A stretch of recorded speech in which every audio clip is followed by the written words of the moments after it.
Hi everyone, thanks for stopping by my channel. I'm Kelsey and this is Essentially Booked.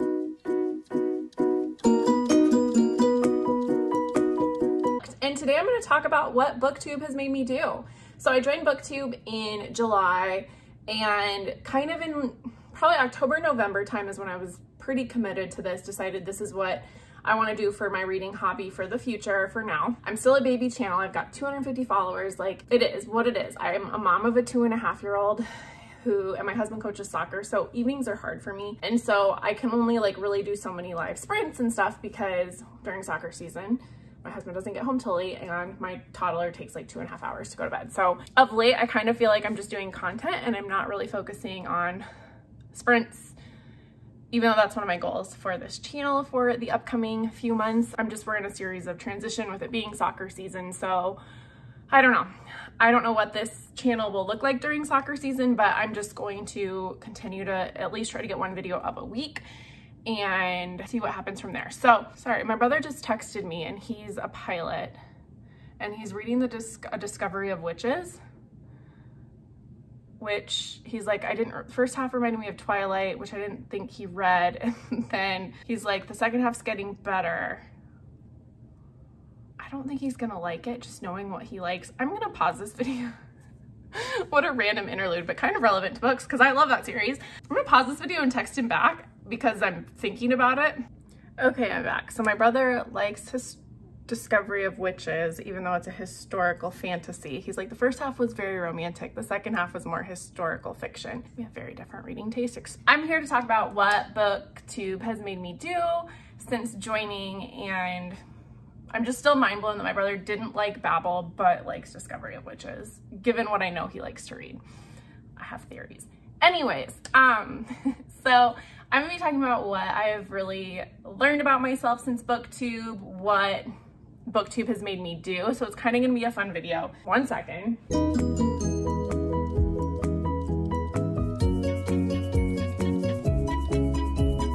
So I have a stack of books here that I've gotten because of Booktube, and then just some thoughts and things that I want to share.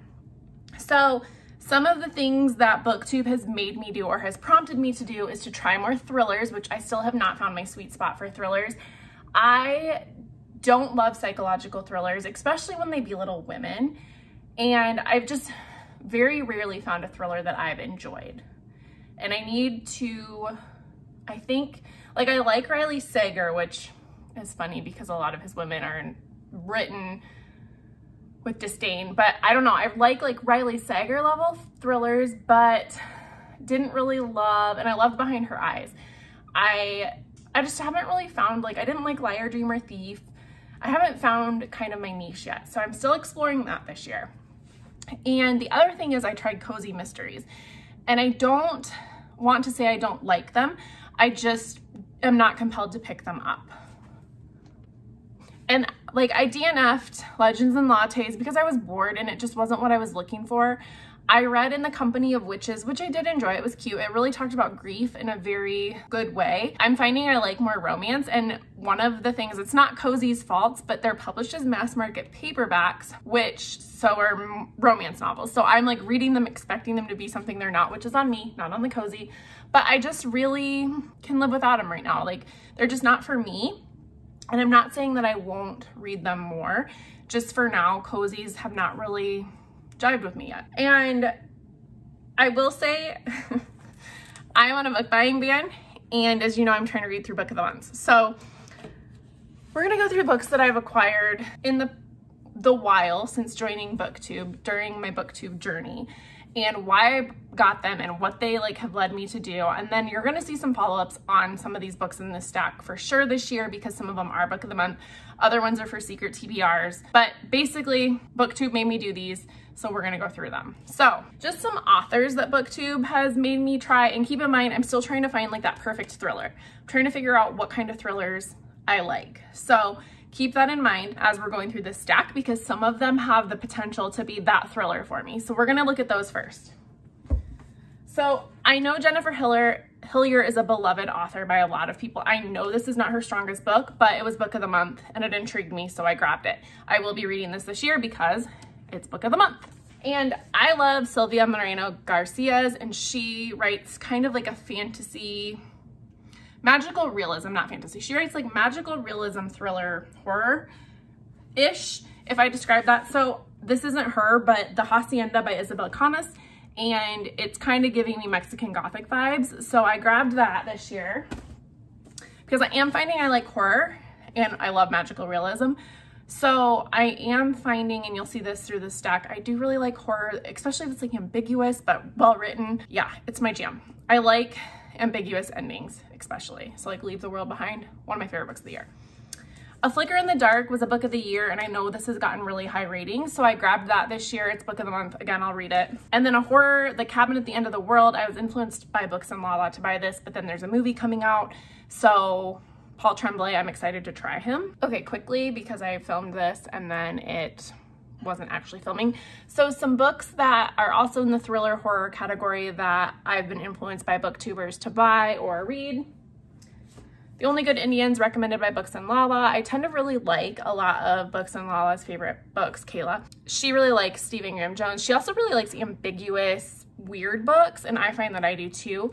I like when the ending is not finite. Like, I like when it makes me think more and more. To me, that's a great book. So I'm excited to read The Only Good Indians. It's also by an Indigenous author, which is something I'm trying to read more of this year. And then my friends, Jessie, Lena, and Gwen all love Lucinda Berry. And so I'm finally going to pick these up. These are the only two my library has, so I know they're not like maybe her most popular, but I'm gonna try these. I think she writes similarly to Jodi Picoult, so I love Jodi Picoult, and I think that I will like her, except she's like the thriller version, if that were to make sense. And if you disagree with that, let me know in the comments, but that's kind of my vibe pre-reading her. Ruth Ware is another beloved thriller author. I've never read anything by her. I have this one, and then I have The It Girl, which is book of the month, so I'm hoping to read that too. Just adding this to my do I like thrillers category. What kind of thrillers do I like? Ruth Ware is a beloved author, so I added her to that list. And then just some miscellaneous ones that I've been influenced by. The Measure by Nikki Ehrlich. My friend Gwen really likes this, and I've heard really good things from a lot of people that I trust their reading recommendations, so I'm really excited to read this year. I've read all of Sarah J. Maas except for Throne of Glass, so I think this is going to be a summer read, and it's going to be a series that I'm going to do where I vlog through reading the Throne of Glass series. I know she's very beloved, this series especially. I have loved ACOTAR and Crescent City, so I just have high hopes for this. I trust her implicitly with her writing and her storytelling. And then for some romances that I am influenced by, so Love Light Farms was very beloved around Christmas time because this is a Christmas tree farm romance, not necessarily a Christmas romance. Very excited to read that. And then The Friend Zone by Abby Jimenez. I have never read Abby Jimenez. I've owned this book since it came out. Here's why I have not picked this up. I suffer from infertility. The chances of me getting pregnant and having a healthy pregnancy are very, very slim. And I have endometriosis, and then I have another condition. We have a son, but he came to us through adoption. So just, there's a lot for me to unpack with infertility, and books rarely handle it correctly. Both infertility and adoption. The Friend Zone deals with a character who has infertility. Why I have not picked this up is some of my infertile friends have told me that there's like a spoiler at the end that happens. You can imply what you wish, but I don't love quick fixes to problems that are not quick fixes. And so that's why I haven't picked this up. But I've talked to other friends who did like it, and I think I'm at a point where I can read this. I have heard nothing but great things about all of her books, and so I own this one. I'm trying to read the books that I own, so I am going to try this year.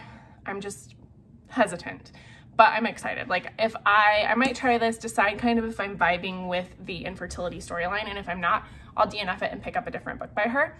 But I think that's fair. It's been sitting on my shelf long enough. It's time to try it. All right, yesterday was really hard for me to film a video. I don't know why, but I couldn't hit the play button to record. So anyways, that is why I joined Booktube and what Booktube has made me do since starting, from trying different genres to buying a lot of books. And I'm curious what Booktube has made you do. Is there a certain author you've tried because of Booktube that you now love? I am curious. If you could just drop that in the comments and let me know, that would be great. Otherwise, I'm going on my girls trip and we'll have a vlog on that up the following week. I'm super excited. But until next time, everyone, as always, be sure to like and subscribe and help me grow my channel. And thank you so much for being here today.